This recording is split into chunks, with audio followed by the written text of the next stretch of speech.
오늘은 한 아버지의 특별한 이야기를 들려드리려고 합니다. 어느 날 아들이 말했습니다.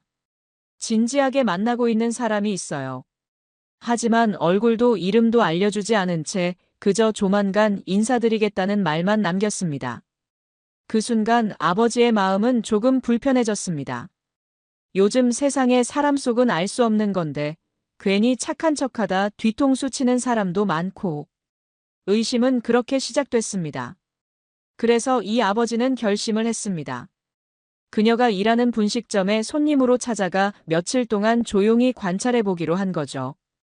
그리고 그녀의 행동 하나하나를 보면서 마음이 울렸습니다. 과연 무슨 일이 있었던 걸까요? 박정수는 오늘도 어김없이 저녁 7시에 집으로 돌아왔습니다. 64세 나이에도 여전히 꿋꿋한 자세로 건설업체를 운영하고 있는 박정수는 젊은 시절 작은 철공소에서 시작해 지금의 중견 건설업체를 일궈낸 자수성가형 인물이었습니다. 아내를 잃은 지 벌써 3년이 넘었지만 아직도 빈자리가 크게 느껴졌습니다. 특히 이런 저녁 시간에는 더욱 그랬습니다. 민우야, 밥 먹자. 거실 소파에 앉아 노트북을 들여다보고 있던 아들 박민우가 고개를 들었습니다. 32살의 민우는 아버지를 닮아 키가 크고 단정한 인상을 하고 있지만 박정수와 달리 말수가 적고 신중한 성격이었습니다. 대기업 부장으로 일하면서도 아버지와 함께 살며 효도를 다하고 있었습니다. 아버지, 오늘 일 어떠셨어요? 그저 그렇지. 요즘 건설업계가 예전 같지 않아서 말이야. 박정수는 민우가 데워놓은 국과 반찬을 받아들며 한숨을 쉬었습니다. 혼자 사는 아들이 아버지를 챙기느라 고생하는 모습을 보면 마음이 아팠습니다. 30이 넘은 아들이 아직 결혼도 하지 않고 자신만 챙기고 있으니 말입니다. 아버지. 갑자기 민우가 젓가락을 내려놓으며 조심스럽게 입을 열었습니다. 평소와 다른 진지한 표정에 박정수도 고개를 들었습니다. 왜 그러니? 진지하게 만나고 있는 사람이 있어요. 곧 인사드릴게요. 그 말 한마디로 박정수의 머릿속이 복잡해졌습니다. 국그릇을 든 손이 잠시 멈췄고 민우를 바라보는 눈빛이 달라졌습니다. 갑자기 웬? 언제부터 만났는데? 몇 달 전부터요. 처음엔 그냥 괜찮은 사람이라고 생각했는데 시간이 지나면서 진짜 좋은 사람이라는 걸 알게 됐어요. 박정수는 젓가락을 내려놓고 민우를 똑바로 바라봤습니다. 아들이 원래 이런 말을 쉽게 꺼내는 성격이 아닌데 오늘은 뭔가 달랐습니다. 어떤 사람인데? 나이는? 하는 일은? 아버지, 일단 만나보시고 판단해 주세요. 제가 말로 설명하는 것보다는 아니다. 결혼은 집안일인데 얼굴도 안 보여주고 그게 무슨 말이야? 너 원래 이런 애가 아니었잖아. 박정수의 목소리가 조금 높아졌습니다. 젊은 시절 믿었던 사업 파트너에게 사기를 당해 큰 손해를 본 기억이 떠올랐습니다. 그때부터 사람에 대한 신뢰를 쉽게 주지 않게 되었고 특히 돈이나 재산이 관련된 일에는 더욱 조심스러워졌습니다. 아버지, 그런 뜻이 아니라. 그럼 어떤 뜻이야? 며느리 후보를 아버지한테 숨기고 몇 달씩 만나고 다닌 게 무슨 뜻이야? 민우는 더 이상 말을 잇지 못했습니다. 평소 아버지의 성격을 잘 알고 있었기 때문입니다. 한번 의심하기 시작하면 쉽게 풀리지 않는 성격이었습니다. 재산이 많지 않지만 내 아들이면 괜찮은 조건이니까. 혹시라도 의도된 만남이면 어떡하나? 박정수는 혼자 중얼거렸습니다. 대기업 부장인 아들, 그리고 비록 크지는 않지만 자신이 평생 모은 재산까지 생각하면 분명 누군가에게는 괜찮은 조건일 것입니다. 며칠이 지났습니다. 박정수는 평소보다 말수가 더 적어졌고 일을 하면서도 계속 그 생각만 하고 있었습니다. 그러던 중 오랜 사업 파트너인 김 사장으로부터 전화가 왔습니다. 정수야, 혹시 민우가 만나는 여자 이야기 들었어? 뭔 소리야? 아, 내가 우연히 들었는데 그 여자애가 우리 동네 작은 분식점에서 일하고 있다던데. 박정수의 가슴이 뛰기 시작했습니다. 어디? 행복분식. 시장 근처에 있는 작은 가게야. 내가 가끔 가는 곳인데 젊은 여자애가 하나 있거든. 혹시 그 애가 민우하고 만나는 애인가 싶어서. 전화를 끄는 박정수는 결심했습니다. 내 눈으로 확인하고 말 거야. 손에 흙 묻혀도 사람 속은 제대로 봐야지. 다음 날 아침 박정수는 평소보다 일찍 일어나 옷을 챙겨 입었습니다. 오늘은 단순한 일상이 아니라 특별한 임무가 있었기 때문입니다. 거울 앞에서 낡은 작업복을 걸치고 평소 쓰던 모자를 눌러 썼습니다. 평소 가지고 다니던 가죽 지갑 대신 현금 몇 장만 바지 주머니에 넣었습니다. 너무 잘 차려입으면 안 되겠어. 그냥 평범한 아저씨처럼 보여야지. 박정수는 혼자 중얼거리며 차에 올랐습니다. 김 사장이 알려준 행복분식은 시장 근처에 있는 작은 가게였습니다. 20분 정도 운전을 해서 도착한 골목길은 오래된 상가들이 즐비했습니다. 점심시간이 막 시작되는 12시쯤 박정수는 행복분식이라는 소박한 간판을 단 분식점 앞에 차를 세웠습니다. 작은 유리창 너머로 손님들이 보였고 주방에서는 바쁘게 움직이는 사람들의 모습이 보였습니다. 자, 이제 시작이다. 박정수는 깊은 숨을 들이마시고 분식점 문을 열었습니다. 종이 따르릉 울리는 소리와 함께 구수한 김치찌개 냄새가 코끝을 자극했습니다. 분식점 안은 생각보다 깨끗했고 손님들도 제법 있었습니다. 어서 오세요. 주방에서 뛰어나온 젊은 여성이 환한 미소로 인사했습니다. 키는 보통이고 단정한 인상의 여자였습니다. 머리를 뒤로 묶고 앞치마를 두른 모습이 깔끔해 보였습니다. 김밥 하나 하고 김치찌개 주세요. 짜지 않게 해주시고. 박정수는 일부러 목소리를 낮추고 투박한 말투로 말했습니다. 평소 아들 앞에서 쓰던 말투와는 전혀 다른 모습이었습니다. 네, 싱겁게 해드릴게요. 물 먼저 드릴게요. 더우시죠? 하나는 밝은 표정으로 찬물을 따라 주었습니다. 박정수는 묵묵히 고개만 끄덕이며 하나를 관찰하기 시작했습니다. 하나는 손님들 사이를 바쁘게 오가며 주문을 받고 음식을 나르고 있었습니다. 말투는 부드럽고 정중했지만 손은 쉴 새 없이 움직이고 있었습니다. 주방 아줌마와 대화할 때도 존댓말을 잊지 않았고 손님들에게는 항상 미소를 지었습니다. 김밥이랑 김치찌개 나왔습니다. 박정수 앞에 놓인 음식은 생각보다 푸짐했습니다. 김밥은 속이 꽉 차 있었고 김치찌개는 김치가 잘 익어서 맛있어 보였습니다. 맛있게 드세요. 하나가 다시 한번 미소를 지으며 말했습니다. 박정수는 고개만 끄덕이고 음식을 먹기 시작했습니다. 하지만 눈은 계속 하나를 따라다니고 있었습니다. 식사 중간에 한쪽 테이블에서 김치찌개를 쏟는 일이 생겼습니다. 중년 남성이 김치찌개를 바닥에 엎질러 버린 것입니다. 박정수는 지켜봤습니다. 괜찮으세요? 하나는 즉시 걸레와 행주를 들고 다가갔습니다. 무릎을 꿇고 조심스럽게 바닥을 닦는 모습에서 눈짓 하나 인상 쓰지 않는 자연스러운 모습이 보였습니다. 죄송합니다. 제가 새로 해드릴게요. 아니야, 괜찮아. 내가 조심하지 못해서 그런 거야. 아니에요, 금방 만들어 드릴게요. 하나는 미소를 잃지 않으며 새 김치찌개를 가져다 주었습니다. 그 과정에서 다른 손님들의 물컵도 확인하고 부족한 반찬은 없는지 살폈습니다. 박정수는 음식을 다 먹고 계산을 하면서도 하나를 관찰했습니다.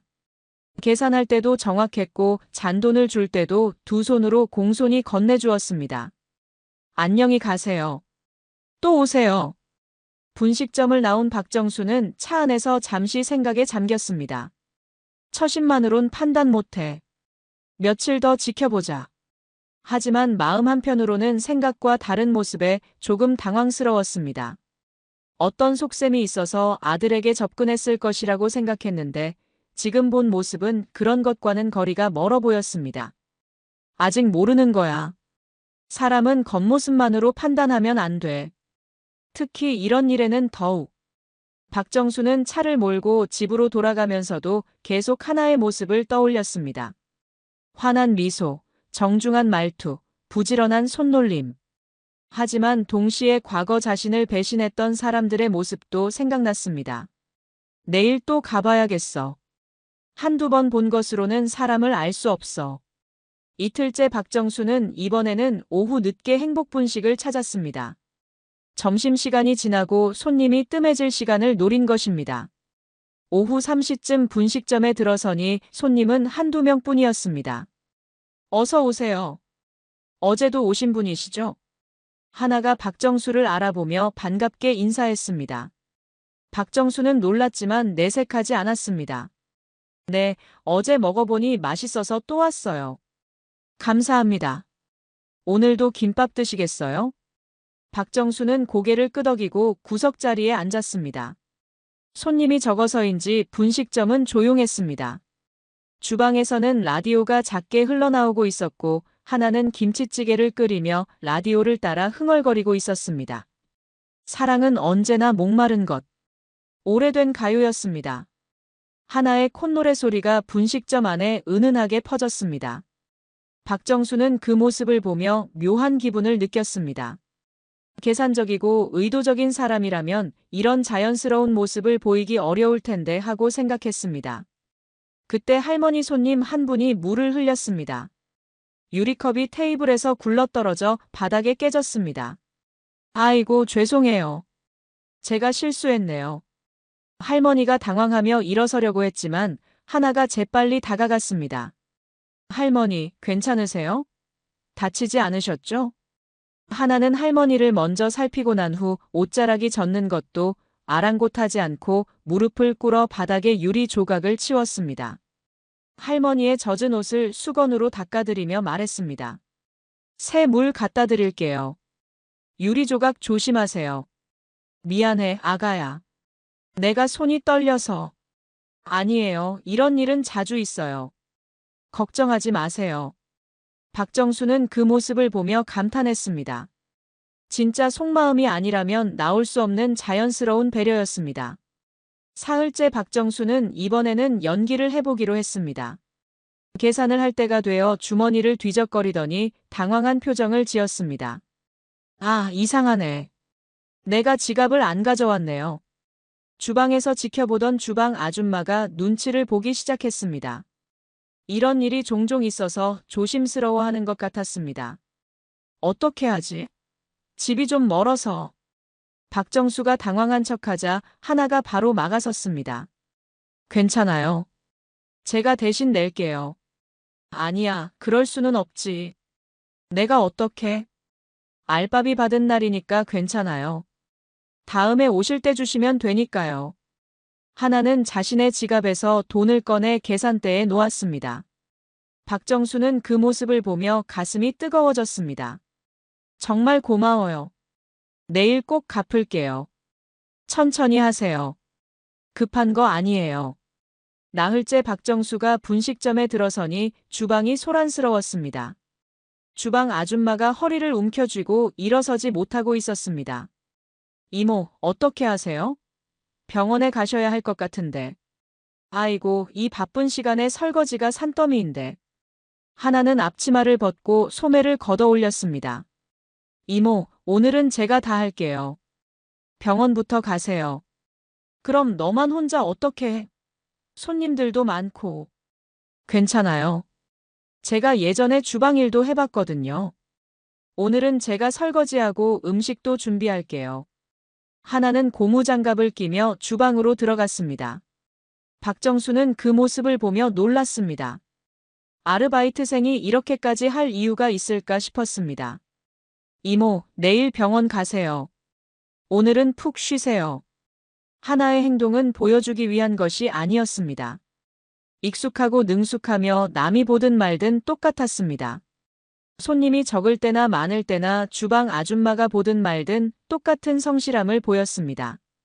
박정수는 그날 음식을 다 먹고 나서도 한참을 더 앉아 있었습니다. 하나가 주방에서 설거지를 하고 김치찌개를 끓이고 반찬을 준비하는 모습을 계속 지켜봤습니다. 정말 고생하네, 저 아가씨. 혼자 중얼거린 박정수는 분식점을 나와 골목길에 혼자 서 있었습니다. 석양이 지는 시간이었고 골목길은 조용했습니다.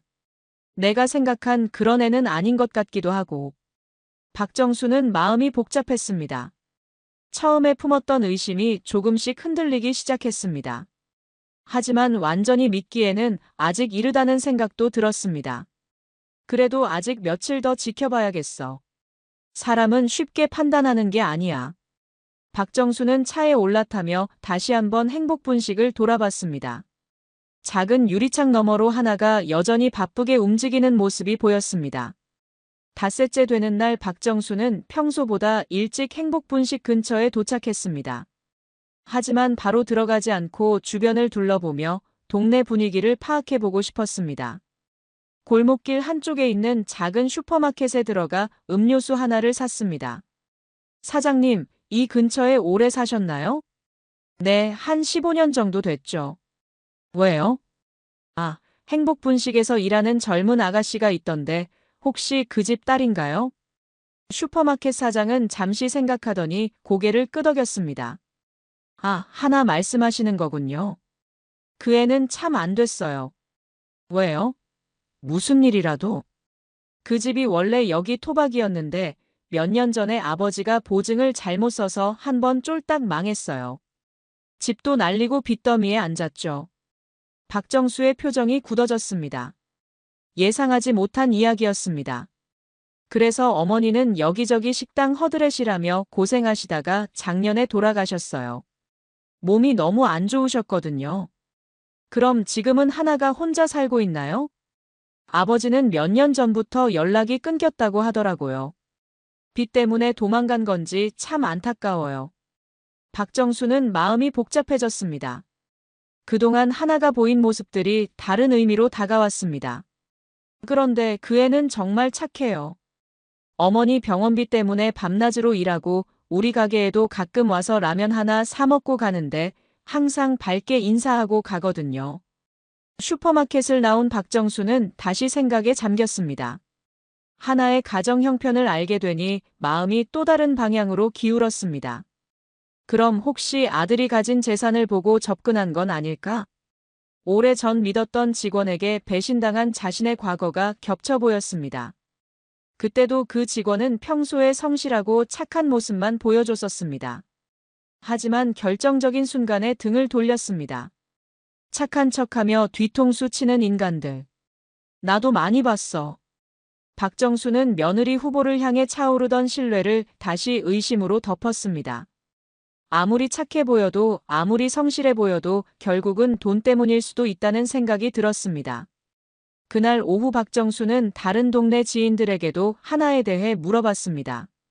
건설업체 선배들과 차 한잔하면서 나온 이야기였습니다. 그 집 딸? 아, 그래. 예전에 그 집 아버지 때문에 동네가 시끄러웠지.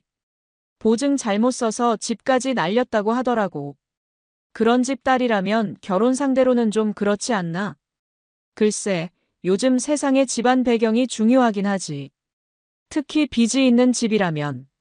동네 사람들의 말을 들으면 들을수록 박정수의 의심은 깊어졌습니다. 하나가 민우에게 접근한 것이 정말 순수한 만남일까 하는 의구심이 들었습니다. 대기업 부장이고 아버지도 건설업체 하니까 그래도 재산이 좀 있으니까. 그런 걸 보고 접근했을 수도 있어. 박정수는 혼자 중얼거리며 행복분식 앞을 지나쳤습니다. 오늘은 들어가지 않기로 했습니다. 마음을 정리할 시간이 필요했습니다. 집에 돌아온 박정수는 민우가 퇴근하기를 기다렸습니다. 민우가 문을 열고 들어오자 박정수는 거실로 불렀습니다. 민우야, 잠깐 이야기 좀 하자. 네, 아버지. 무슨 일이세요? 그 여자, 집안 상황은 어떤가? 민우의 표정이 조금 어두워졌습니다. 아버지, 왜 갑자기? 대답이나 해라. 집안이 어떻게 되는 집이냐고. 가정 형편이 좀 어려워요. 하지만 그런 것 때문에 만나는 게 아니라. 역시 그렇군. 민우야, 너 혹시 그 애가 너한테 돈 이야기한 적 없나? 아버지, 그런 말씀하시면 안 돼요.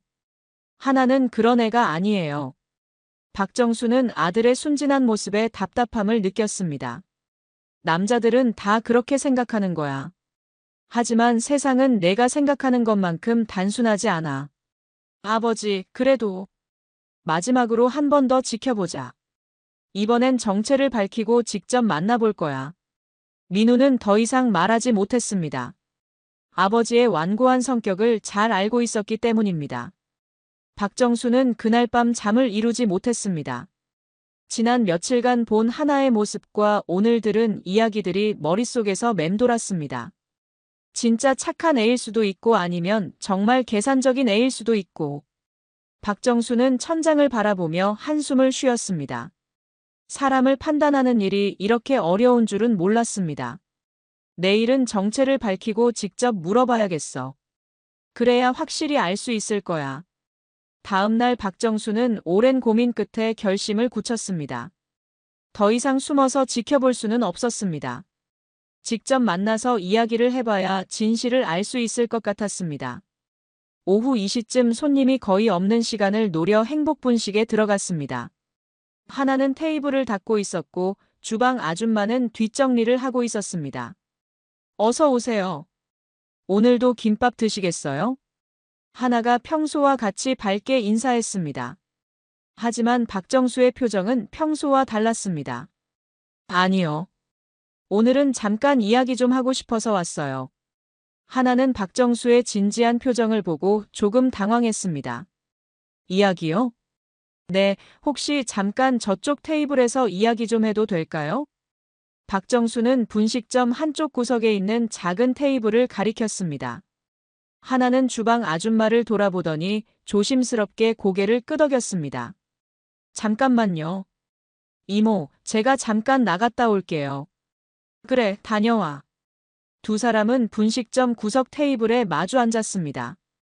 오후에 따스한 햇살이 골목길에 내려앉아 있었지만 분위기는 무거웠습니다. 박정수는 깊은 숨을 내쉬며 입을 열었습니다. 나는 박민우 아버지입니다. 하나의 눈이 커졌습니다. 손이 무릎 위에서 떨리기 시작했습니다. 민우 오빠 아버지세요? 네, 그동안 계속 지켜봤어요. 평범한 손님처럼 행동했지만 다 당신을 보기 위해서였습니다. 하나의 표정이 굳어졌습니다. 당황스러움과 함께 어떤 말을 해야 할지 모르겠다는 표정이었습니다. 아저씨가 정말 민우 오빠 아버지세요? 그렇습니다. 며칠 전에 민우가 만나는 사람이 있다고 했을 때부터 내가 많이 의심했소. 박정수의 목소리에는 미안함이 섞여 있었습니다. 하지만 동시에 여전히 경계하는 마음도 있었습니다. 괜한 걱정일 수도 있지만 세상이 험해서 말이요. 특히 우리 민우는 순진한 편이라 혹시라도 나쁜 의도로 접근하는 건 아닌가 싶어서요. 하나는 고개를 숙이고 한참을 말하지 못했습니다. 눈가에 눈물이 맺히기 시작했습니다. 제가 뭐라고 말씀드려야 할지 모르겠어요. 솔직하게 말해주시면 됩니다. 민우를 어떻게 만났는지, 왜 만나게 됐는지. 하나는 눈물을 닦으며 떨리는 목소리로 말하기 시작했습니다. 민우 오빠는 제가 어려울 때 도움을 주신 분이에요. 몇 달 전에 어머니 기일에 혼자 성묘를 갔는데 갑자기 비가 와서 우산이 없어서 곤란했거든요. 박정수는 조용히 듣고 있었습니다. 그때 민우 오빠가 우산을 빌려주셨어요. 그리고 집까지 데려다 주셨고, 처음엔 그냥 친절한 분이구나 했는데 나중에 우산을 돌려드리면서 자주 만나게 됐어요. 그래서 처음에는 정말 친구로 만났어요. 민우 오빠가 착하시고 따뜻한 분이라서 제가 힘들 때 많이 위로해 주셨거든요. 하나의 목소리가 더욱 떨렸습니다. 하지만 민우 오빠가 대기업 부장이시고 아버지가 계시다는 것도 나중에 알았어요. 저는 정말 민우 오빠가 좋아서 만나는 거예요. 박정수는 하나의 말을 들으며 마음이 복잡했습니다. 진실인지 거짓인지 확신하기 어려웠습니다. 그런데 당신 집안 형편이 어렵다고 들었습니다. 혹시? 네, 맞아요. 하나가 고개를 끄덕였습니다. 저희 집이 몇 년 전에 망했어요. 아버지가 보증을 잘못 써서. 그리고 어머니도 작년에 돌아가셨고요. 그렇다면 민우가 가진 것들이. 하나가 갑자기 고개를 들며 강하게 말했습니다. 아니에요. 저는 그런 것 때문에 민우 오빠를 만나는 게 아니에요. 정말 민우 오빠가 좋아서 민우 오빠와 함께 있으면 마음이 편해서 만나는 거예요. 박정수는 하나의 눈을 똑바로 바라봤습니다. 눈물로 가득한 그 눈에서 무언가를 찾으려 했습니다. 어떤 오해든 받아들이겠어요. 그만큼 제가 아직 많이 부족한 사람이니까요. 하나가 고개를 숙이며 말했습니다. 하지만 한 가지만은 말씀드리고 싶어요. 저는 민우 오빠를 정말 진심으로 좋아해요. 그 마음만은 거짓이 아니에요. 박정수는 한참을 말하지 못했습니다. 하나의 눈물과 떨리는 목소리에서 진실을 느꼈지만 아직도 완전히 믿기는 어려웠습니다. 그렇다면 시간을 두고 지켜보겠습니다. 민우도 소중한 내 아들이니까요. 네, 알겠습니다. 하나는 눈물을 닦으며 일어났습니다. 그동안 숨어서 지켜본 것 미안합니다. 하지만 아버지 마음도 이해해 주시기 바랍니다. 네, 괜찮아요. 저도 이해합니다. 두 사람은 어색하게 헤어졌습니다. 박정수는 하나가 분식점으로 들어가는 모습을 보며 복잡한 마음을 정리하려 했습니다. 진심일까? 아니면 그날 밤 박정수는 잠을 이루지 못했습니다. 하나와의 대화가 계속 머릿속을 맴돌았습니다. 하나의 눈물과 떨리는 목소리가 진실처럼 느껴졌지만 한편으로는 여전히 의심의 여지가 남아 있었습니다. 며칠 동안 박정수는 행복분식에 가지 않았습니다. 민우도 아버지의 기색을 살피며 조심스럽게 지냈습니다. 집안 분위기가 무거워졌고 아버지와 아들 사이에는 미묘한 긴장감이 흘렀습니다. 일주일이 지난 어느 날 박정수가 건설 현장에서 돌아오는 길에 행복분식 주방 아줌마를 우연히 만났습니다. 아줌마는 박정수를 알아보고 먼저 말을 걸었습니다. 아저씨, 요즘 안 보이시더라고요. 하나가 많이 걱정하고 있어요. 아, 네. 요즘 좀 바빠서요. 박정수는 어색하게 대답했습니다. 아저씨, 잠깐 이야기 좀 할까요? 하나에 대해서 말이에요. 주방 아줌마의 진지한 표정에 박정수는 고개를 끄덕였습니다. 근처 커피숍에서 마주 앉은 아줌마는 조심스럽게 입을 열었습니다. 아저씨가 하나 아버지시라는 거 알아요. 하나가 말하더라고요. 아, 그렇습니까? 그런데 그 애가 정말 착한 애예요. 아저씨가 생각하시는 것보다 훨씬요. 아줌마는 차잔을 들며 말을 이었습니다. 저번에 우리 손자 등록금 없다고 했을 때 말이에요. 제가 한숨을 쉬면서 걱정하고 있었거든요. 박정수는 조용히 들었습니다. 그때 하나가 말없이 봉투를 내놓더라고요. 자기 이름도 말하지 않고 그냥 이거라도 보태시라고 하면서요. 얼마나? 50만 원이었어요. 그 애한테는 큰 돈인데 아르바이트비 받은 걸 거의 다 준 거였어요. 박정수의 마음이 움직이기 시작했습니다. 그리고 또 있어요. 지난달에 동네 할머니가 쓰러지셨을 때도 하나가 병원까지 모시고 가서 밤새 간병했어요. 아무도 모르게요. 그런 일이. 그 애는 남이 보든 안 보든 똑같아요. 진짜 마음이 착한 애라고요. 그런 애가 어떻게 나쁜 마음을 품을 수 있겠어요? 아줌마는 가방에서 작은 수건을 꺼내 박정수에게 건넸습니다. 이거 아저씨가 지갑 안 가져왔다고 했을 때 하나가 밥값 대신 낸 거예요. 그날 이거 빨아서 맡기고 갔어요. 아저씨한테 꼭 전해달라고 하면서요. 박정수는 그 수건을 받아들고 한참을 바라봤습니다. 작고 낡은 수건이었지만 정성스럽게 빨아서 다려진 것이 느껴졌습니다. 그 애가 이걸. 네, 그리고 하는 말이 그 아저씨가 좋은 분 같다고요.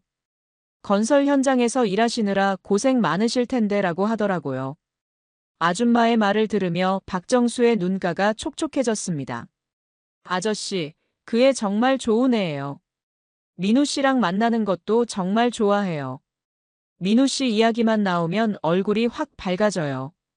커피숍을 나온 박정수는 수건을 손에 꼭 쥐고 골목길을 걸었습니다. 햇살이 부서지는 오후였습니다. 바람이 살살 불어와 마음을 시원하게 해주었습니다. 그 아이 진짜였구나. 박정수는 하늘을 바라보며 작게 웃었습니다. 오랜만에 마음이 따뜻해지는 기분이었습니다.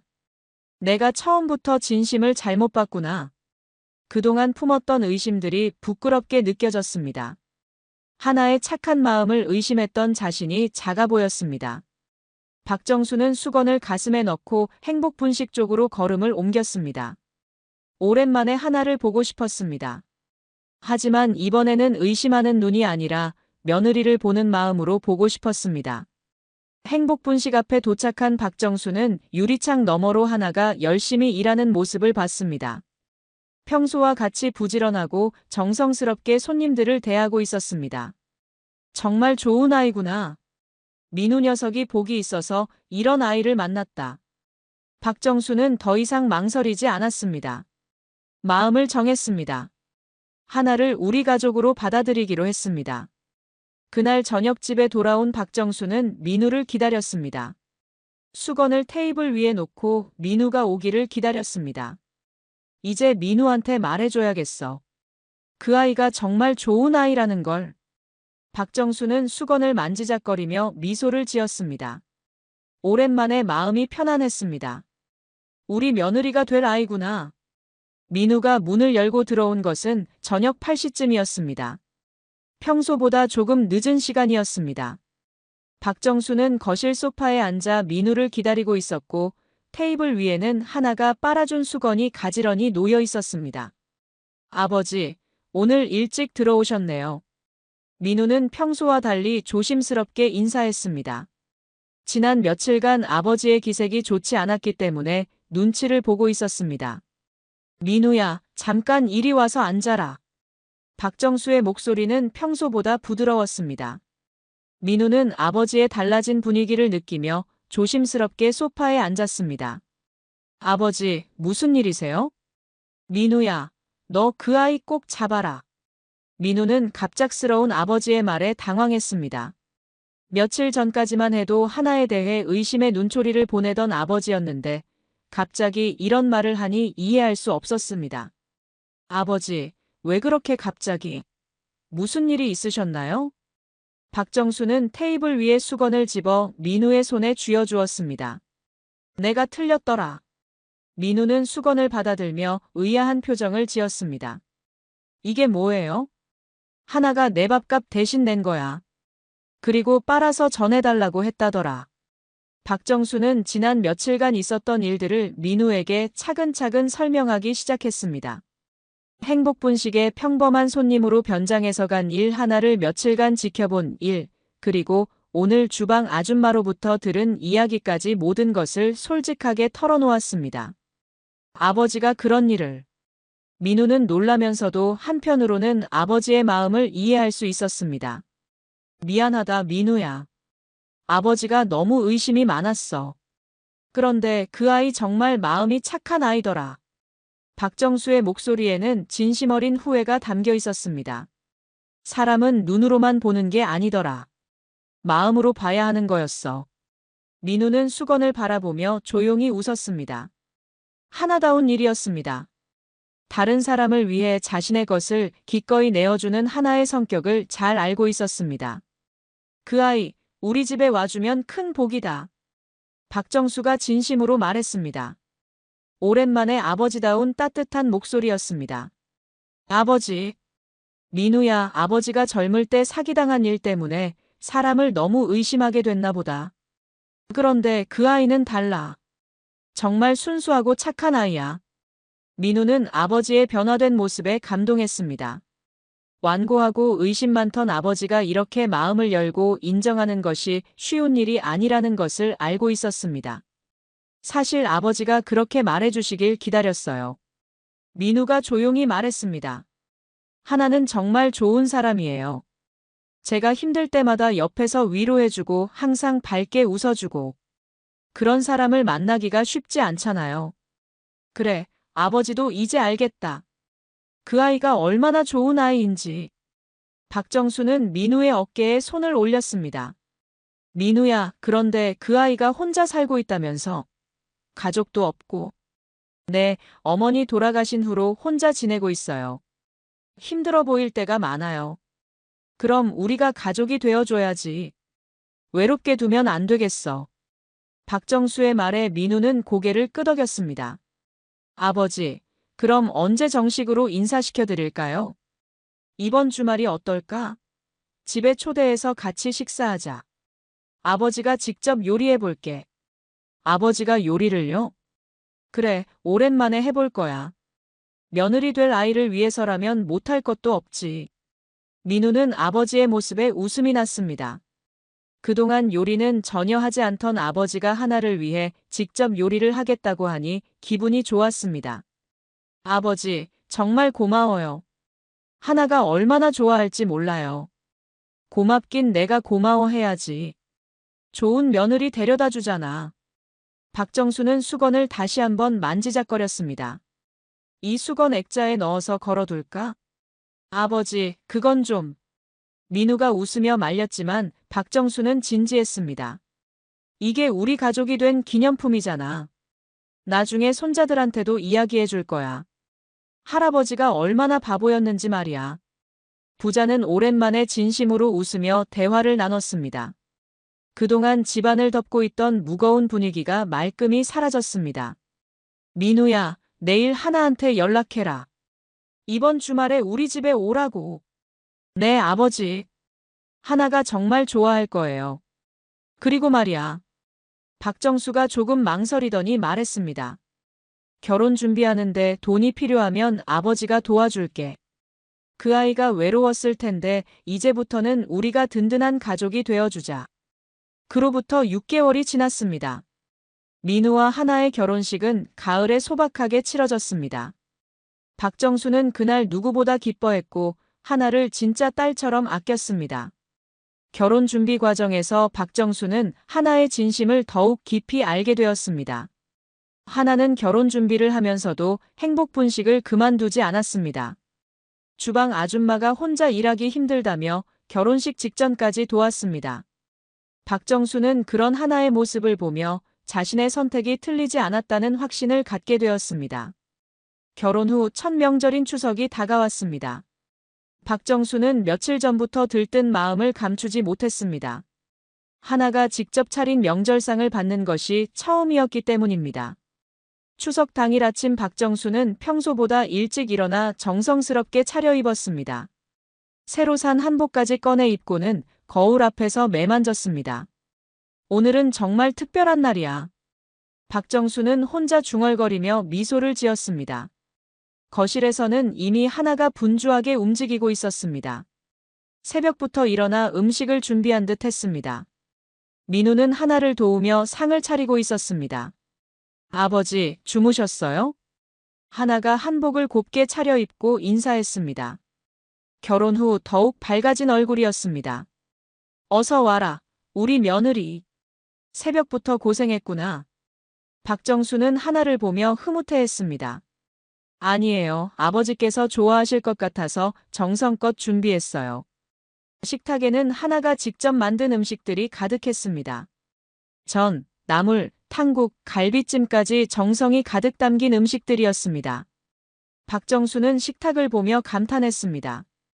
이게 다 내가 만든 거야? 네, 행복분식에서 일하면서 배운 것들이 도움이 됐어요. 아버지 입맛에 맞을지 모르겠어요. 아이고, 이렇게 정성스럽게. 정말 고맙다. 박정수의 목소리에는 진심 어린 감사가 담겨 있었습니다. 조상들께 차례를 지낸 후 가족들은 둘러앉아 식사를 시작했습니다. 박정수는 하나가 만든 음식을 하나하나 맛보며 연신 감탄했습니다. 우리 며느리 음식 솜씨가 정말 좋네. 어머, 아버지께서 그렇게 말씀해 주시니까 부끄러워요. 하나가 수줍게 웃었습니다. 건설 현장 인부들 중에서 제일 까다로운 분이 합격점을 주셨으니 자신 있어요. 그 말에 박정수는 크게 웃었습니다. 그때의 일들이 이제는 웃음거리가 되었습니다. 그때 생각해보니 내가 정말 우스웠어. 변장하고 매일 가서 지켜보고. 아버지가 그만큼 민우 오빠를 아끼시는 마음이었잖아요. 저도 이해해요. 하나의 말에 민우도 고개를 끄덕였습니다. 그때 하나가 얼마나 당황했는지 몰라요. 갑자기 민우 오빠 아버지라고 하시니까. 미안해, 우리 며느리. 그때는 아버지가 너무 걱정이 많았어. 식사를 마치고 차를 마시며 이야기를 나누는데 박정수의 시선이 거실 벽에 걸린 액자로 향했습니다. 그 안에는 하나가 빨아준 작은 수건이 정성스럽게 보관되어 있었습니다. 아버지, 아직도 그 수건을 액자에 넣어서 걸어두셨네요. 민우가 웃으며 말했습니다. 당연하지. 이게 우리 가족이 된 기념품인데. 박정수는 진지하게 대답했습니다. 나중에 손자가 생기면 이 이야기를 해줄 거야. 할아버지가 얼마나 바보였는지, 그리고 할머니가 얼마나 착한 사람인지 말이야. 하나는 그 말을 듣고 눈시울이 붉어졌습니다. 아버지, 제가 진짜 가족이 된 것 같아서 너무 좋아요. 당연하지. 너는 이제 우리 가족이야. 외롭게 살았던 날들은 다 잊어버려. 박정수는 하나의 손을 잡으며 말했습니다. 그리고 말이야, 행복 분식은 이제 그만둬도 될 것 같은데. 민우 월급도 있고 아버지도 도와줄 테니까. 아니에요, 아버지. 저는 일하는 게 좋아요. 그리고 주방 이모도 혼자 하시기 힘드시거든요. 그래도 일주일에 사흘만 나갈게요. 가끔씩 도와드리는 정도로요. 박정수는 하나의 성실함에 다시 한번 감탄했습니다. 그날 저녁 하나가 설거지를 하고 민우가 정리를 도우는 동안 박정수는 혼자 거실에 앉아 벽에 수건을 바라봤습니다. 정말 복받았구나, 민우 녀석이. 박정수는 속으로 중얼거렸습니다. 그리고 나도 좋은 며느리를 얻었어. 민우와 하나가 설거지를 마치고 거실로 나왔을 때 박정수는 두 사람을 불렀습니다. 민우야, 하나야, 고맙다. 너희 덕분에 이 집이 정말 따뜻해졌어. 오랜만에 진짜 가족이 된 기분이야. 부자와 며느리는 서로를 바라보며 환하게 웃었습니다. 가을 저녁에 따스한 햇살이 거실을 비추고 있었고 벽에 걸린 작은 수건이 그 빛에 반짝이고 있었습니다. 그 수건은 이제 단순한 천조각이 아니었습니다. 의심과 오해를 넘어서 진정한 가족이 된 이야기의 증거였고 진심이 통하는 따뜻한 사랑의 상징이었습니다. 한 사람의 이야기가 누군가의 위로가 되길 바라며 오늘의 이야기를 마칩니다. 구독과 좋아요는 저희에게 큰 힘이 됩니다. 건강하고 행복한 하루 되세요.